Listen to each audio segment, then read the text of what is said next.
All right, strap yourselves in, because we are about to dive deep into Animar Soul of Elements Commander deck. This is non-budget. The deck runs between $700 and $1,000. That's ballpark. Shout out to my boy Chris over at Warzone Matrix in Cleveland, Ohio. Let's get into this. So our commander is going to be Animar Soul of Elements. For those of you who don't know, very popular commander. Blue, red, green, protection from white and from black. Whenever you cast a creature spell, put a +1/+1 counter on Animar Soul of Elements. Creature spells you cast cost 1 less to cast for each +1/+1 counter on Animar. So basically, it's going to help us cast creatures like crazy, and it's also going to create counters for our deck, which is going to aid as well.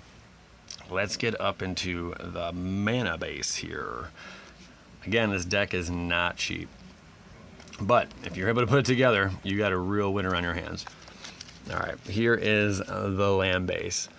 We are going to be running 1, 2, 3, 4, 5, 6, 7, 8. Total of 8 forests. Total of 1, 2, 3, 4, 5, 6 islands. And a total of 1, 2, 3, 4, 5, 6, 7 mountains. Next up, good old Misty Rainforest. You tap it, pay 1 life, sacrifice Misty Rainforest, search your library for a forest or island card, then put it onto the battlefield and shuffle your library. Again, not budget. These cards are going to cost you. But with Commander, I mean, you almost get what you pay for with it. Breeding Pool. As Breeding Pool enters the battlefield, you may pay 2 life. If you don't, Breeding Pool enters the battlefield tapped. Pretty basic. Fire Leap Thicket. Add a colorless to your mana pool by tapping it, or you can add good old red or green, and then add, you tap it, and then you can add 2 of whichever color. Stomping Ground. Same thing as Breeding Pool. Wooded Foothills. Scalding Tarn. Same thing as our Misty Rainforest. Steam Vents. Steam Vents enters the battlefield. You may pay 2 life. If you don't, Steam Vents enters the battlefield tapped. Cascade Bluffs. Command Tower. Add to your mana pool 1 mana of any color in your commander's color identity. Obviously, we're going to be able to utilize this because we are running 3 colors. Ash Barrens. Add a colorless to your mana pool by tapping it, and has basic land cycling, which means for 1, discard this card, search your library for a basic land card, reveal it, and put it into your hand, then shuffle your library. In case we are in need of some extra cards, or the correct mana.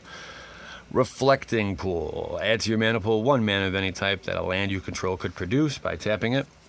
Reflecting Pool is pretty awesome. Opal Palace. Add a colorless to your mana pool. For 1, tap it, add to your mana pool 1 color of any color in your commander's color identity. If you spend this mana to cast your commander, it enters the battlefield with a number of additional +1/+1 counters on it, equal to the number of times it's been cast from the command zone this game. Obviously, it's going to help our Animar. Ancient Ziggurat. Tap it, add 1 mana of any color to your mana pool. Spend this mana only to play creature spells. Kessig Wolf Run. Tap it, add 1 colorless to your mana pool, and then X and a red-green. Tap, target creature gets +X/+0 and gains trample until end of turn. Pretty awesome card. I don't see it used too much. Then again, I could be mistaken. All right, now let's get into the heart and soul over here. What is going to be all up inside of here? We'll keep this guy over here in the corner. Well, a little blurry. All right, let's dive into green first. Birds of Paradise, because everyone likes ramping, and this is going to also allow us to produce 1 mana of any color, which is really going to help. It's only a 1-drop. Sylvan. Good old Sylvan. It's a plant. Defender, hexproof. Add 1 mana of any color to your mana pool. 0/3. Hexproof's awesome, though. Rattleclaw Mystic. Add 1 of the 3 colors to your mana pool. It's also got the morph. When Rattleclaw Mystic is turned face up, you can add all 3 to your mana pool. Pretty nasty indeed. This guy, not cheap. Balloon Tender. The reason it's Russian, obviously it's a cheaper version of it, and we like to use the real deal, no proxies around here. Tap it for each color among permanents you control. Add 1 mana of that color to your mana pool. It's a 1/1. Pretty ridiculous. It's like, I think the price tag is like $40 on this thing. And that's the English version, I believe. Wood Elves. Wood Elves comes into play. Search your library for a forest card and put that forest into play. Shuffle your library afterwards. A 1/1. Somberwald Sage, we all know, just more ability to get bigger creatures out. Add 3 mana to your mana pool of any one color. Spend this mana only to cast creature spells. Here we go. Let's get into the cream of the crop here.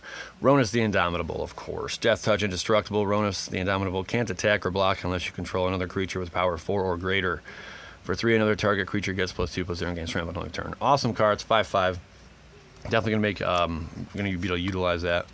Fierce Empath. When Fierce Empath enters the battlefield, you may search your library for a creature card with converted mana cost 6 or greater, reveal it, put it into your hand, and shuffle your library. One of the goals is definitely to get out a very large creature, and we'll get to that one in a minute here. Reclamation Sage.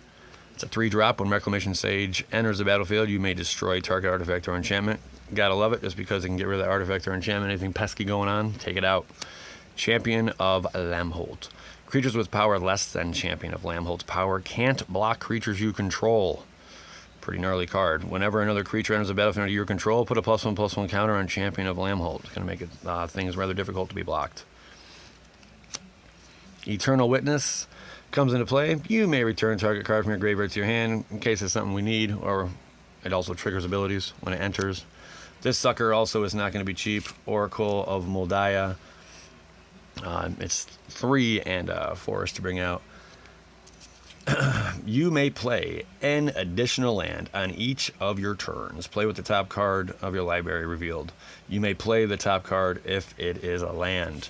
Nasty sauce right there. Another card that's just not cheap. Probably $30, I'd say, at least. Forgotten Ancient. For 4, whenever a player plays a spell, you may put a +1/+1 counter on Forgotten Ancient. At the beginning of your upkeep, you may move any number of +1/+1 counters from Forgotten Ancient onto other creatures. That's awesome. Again, we can always throw it on our Animar. It comes to a point where we are just being able to drop creatures for free or at dirt cheap. Vizier of the Menagiri.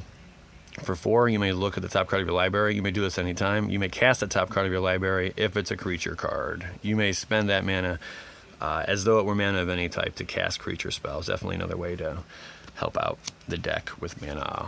Temur Sabertooth, 4-drop, cat, meow, Verduce. You may return another creature you control to its owner's hand. If you do, Temur Sabertooth gains indestructible until end of turn. Not too bad, especially for triggers when things come to the battlefield. Genesis, at the beginning of your upkeep, if Genesis is in your graveyard, you may pay 3. If you do, return target creature card from your graveyard to your hand. Awesome to bring stuff back. Majestic Miarak, of course. It's a 5-drop Chimera. Its power and toughness reach equal to twice the number of creatures you control at the beginning of each combat. If you control a creature with flying, Majestic Miarak gains flying until end of turn. The same is true for First Strike, Double Strike, Death Touch, all that good stuff. It's just kind of endless there. A nasty card, basically just cloning something else. Ridiculous. And giving it all the abilities as well. Acidic Slime's a 5-drop. It's got the Death Touch. It's Ooze. When Acidic Slime enters the battlefield, destroy target artifact, enchantment, or land. That's going to be able to be utilized for sure. Oh, we got good old Colonian Hydra. Trample. It enters with 4 +1/+1 counters. Whenever it attacks, you double the number of +1/+1 counters on each creature you control. That is just stupid right there. Seedboard Muse, 5-drop, untap all permanents you control during each other player's untap step. To deuce 4. Verdurous Gearhulk. Good old Construct, 5-drop, trample. This is a really cheap card. It's like 90 cents. When Gearhulk enters the battlefield, distribute 4 +1/+1 counters among any number of target creatures you control. Bada bang, Animar, hello. Pathbreaker Ibex. Whenever Pathbreaker attacks, creatures you control gain trample and get +X/+X until end of turn, where X is the greatest power among creatures you control. That can get out of hand rather quickly. Thunderfoot Baleth. It's a 6-drop, trample lieutenant. As long as you control your commander, Thunderfoot Baleth gets +2/+2, and other creatures you control get +2/+2 and have trample. This deck I've seen win many times on turn 6, turn 7. It's pretty stupid. You guys will get the whole gist here in a minute. Primordial Sage. Whenever you play a creature spell, you may draw a card. That, of course, card draw ability is huge. It's a 4/5, 6-drop Spirit. Soul of the Harvest, 6-drop trample. Whenever another non-token creature enters the battlefield under your control, you may draw a card. Of course, card draw ability. Craterhoof Behemoth. This is going to be one of the cards you'll search for and just close out the game instantly. When Craterhoof Behemoth enters the battlefield, creatures you control gain trample and get +X/+X until end of turn, where X is the number of creatures you control. Redunculous. And we can essentially drop him for only 3 forests once we get our Animar all pumped and good. Genesis Hydra. Pump it as big as you want, baby. When you cast Genesis Hydra, reveal the top X cards of your library. You may put a non-land permanent card with converted mana cost X or less from among them onto the battlefield and shuffle the rest into your library. Genesis Hydra enters the battlefield with X+1/+1 counters on it. Again, another way to get that huge beast out there. Worldly Tutor. Search your library for a creature card and reveal that card to all players. Shuffle your library and put the revealed card back on top of it. Nasty. Growing Rights of Itlimoc, we all know what it does. It's like Gaia's Cradle once it's flipped. And we have to, of course, make it, we got to attack with 3 or more creatures. Bada bing. Defense of the Heart. During your upkeep, if one of your opponents controls 3 or more creatures, sacrifice Defense of the Heart, search your library for up to 2 creature cards, and put those creatures into play. Shuffle your library afterwards. If your opponent has a creature deck, this card is just going to rip it to shreds, because once we drop those cards, again, game ending. Nasty, nasty cards. Phantasmal Image. For those of you who don't know what it does, don't understand this version, basically, it's like a clone, enters the battlefield as a copy of whatever target creature. In addition, it is a, what was it called? Why can't I think of it? Not an aura. Anyways, whenever it's targeted by a spell or ability, you have to sacrifice that creature. So there you go. Thassa, God of the Sea. This is all the blue cards here. Legendary enchantment creature, God, indestructible. As long as your devotion to blue is less than 5, Thassa isn't a creature. At the beginning of your upkeep, scry 1. It's always good to be able to see what's coming up next. For Deuce, target creature you control can't be blocked this turn. Making things unblockable is huge. Fate Spinner. At the beginning of each opponent's upkeep, that player chooses draw step, main phase, or combat phase. That player skips each instance of the chosen step or phase this turn, just totally messing them up. Phyrexian Metamorph for 4. You may have Phyrexian Metamorph enter the battlefield as a copy of any artifact or creature on the battlefield except its artifactness to its other types. See what's going on here? It's getting pretty ugly. Sour of Temptation. Yep, that's signed. When Sour of Temptation comes into play, gain control of target creature as long as Sour of Temptation remains in play. It's a deuce. Basically, going to steal their creatures, make them our own, whoop the living crap out of them, clone them, all types of stuff. Flash when Vensner, Shaper, Savant comes into play, return target spell or permanent to its owner's hand. Deuce. Nasty card. Drake. Flying. When Drake comes into play, untap up to 5 lands. This will allow us to create floating mana, and we can also, there's combos where you can just keep returning it and just creating endless amounts of mana. It gets out of control quick.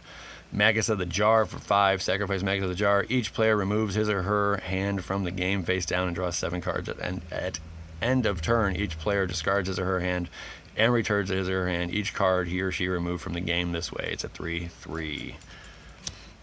Empress Galena. For Deuce, gain control of target legend or legendary permanent. This effect doesn't end at end of turn. Ridiculous. Overpowering. OP. Consecrated Sphinx. Flying, whenever an opponent draws a card, you may draw 2 cards. Card draws ridiculous in this deck. Archetype of Imagination. Creatures you control have flying. Creatures your opponents control lose flying. You can't have or gain flying. That is sick as well. Pelincron. I remember this card first came out. It's a 7-drop. It was like 50 cents at the time, a quarter. When it comes into play, untap up to 7 lands. Bam, return Pelican to owner's hand. This is how we just make a crap ton of mana.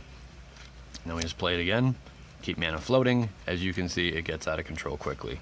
Cyclonic Rift. Every blue commander deck should have one of these. Return target 9-land permanent you don't control to its owner's hand. It's overload for 7. You can cast this spell and change the text to target with each. Nasty. Just return all your opponent's cards to their hands.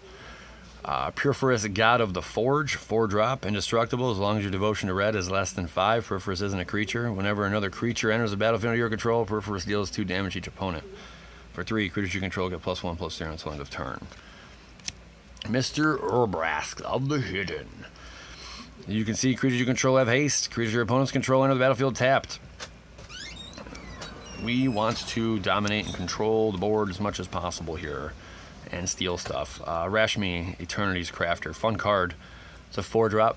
Whenever you cast your first spell each turn, reveal the top card of your library. If it's a non-land card with converted mana cost less than that spell's, you may cast it without paying its mana cost. If you don't cast the revealed card, put it into your hand. Quick way to get cards out on the battlefield fast. Master Biomancer, 4-drop. Each other creature you control enters the battlefield with a number of additional +1/+1 counters on it equal to Master Biomancer's power and as a mutant in addition to its other types. Another way you can easily splash counters on this sucker. Spread them around the board and then whoop the crap out of your opponent with huge creatures. Mormor Vig Simic Visionary. Whenever you play a green creature spell, you may search your library for a creature card and reveal it. If you do, shuffle your library and put that card on top of it. Whenever you play a blue creature spell, reveal the top card of your library. If it's a creature card, put that card into your hand. Stupid card. Yeah, easy to remove, but still. Stupid card. Bethnic Druid. Whenever a land enters the battlefield under your control, you gain 1 life and draw a card. Awesome. God of Revels. Indestructible as long as your devotion to red and green is less than 7. I'm not even going to say that. Isn't a creature. At the beginning of combat on your turn, another target creature you control gains haste and gets +X/+X on a turn where X is that creature's power. Surrak Dragonclaw. Can't be countered. Creature spells you control can't be countered. Other creatures you control have trample. Prognite Mimic. You is the shapeshifter. I love shapeshifters. You may have Progenitor Mimic enter the battlefield as a copy of any creature on the battlefield, except it gains at the beginning of your upkeep. If this creature isn't a token, create a token that's a copy of this creature. Prime Speaker. Zigana. Enters the battlefield with X+1/+1 counters on it. Gotta love them counters where X is the greatest power among other creatures you control. It also enters the battlefield, draw cards equal to its power. Maelstrom Wanderer. Creatures you control have haste and Cascade. Cascade 7/5. Ridiculous when that thing hits. Is it Signet? Another way to boost up some of our mana. Gruul Signet. Get some boost. Simic Signet. Get a boost. Spellskite, because why not? Change a target of spell or ability to Spellskite. Great way if they're trying to remove something. We're not going to let it happen. Cloudstone Curio. Whenever a non-artifact permanent comes into play under your control, you may return another permanent you control that shares a permanent with it to its owner's hand. Chromatic Lantern. Lands you control have tap, add 1 mana of any color to your mana pool. Tap, add 1 mana of any color to your mana pool. Lantern's pretty sick. Ancestral Statue. When Ancestral Statue enters the battlefield, look, it's a common. Who would have thought? Return a non-land permanent you control to its owner's hand. Birthing Pod. For Deuce, sacrifice a creature. Search your library for a creature card with converted mana cost equal to 1 plus the sacrifice creature's converted mana cost. Put that card on the battlefield and shuffle your library. Activate this ability only anytime you can cast a sorcery. Solemn Simulacrum. Enters the battlefield. You may search your library for a basic land card. Put that card on the battlefield tap, then shuffle your library. And when it dies, draw a card. Duplicant. This card has killed me so many times. Imprint. When Duplicant comes into play, you may remove target non-token creature from the game as long as a creature card is imprinted on Duplicant. Duplicant has that card's power, toughness, and creature types. It's still a shapeshifter. Wormcoil Engine. I mean, these are some of the cards you can just drop for free at certain points.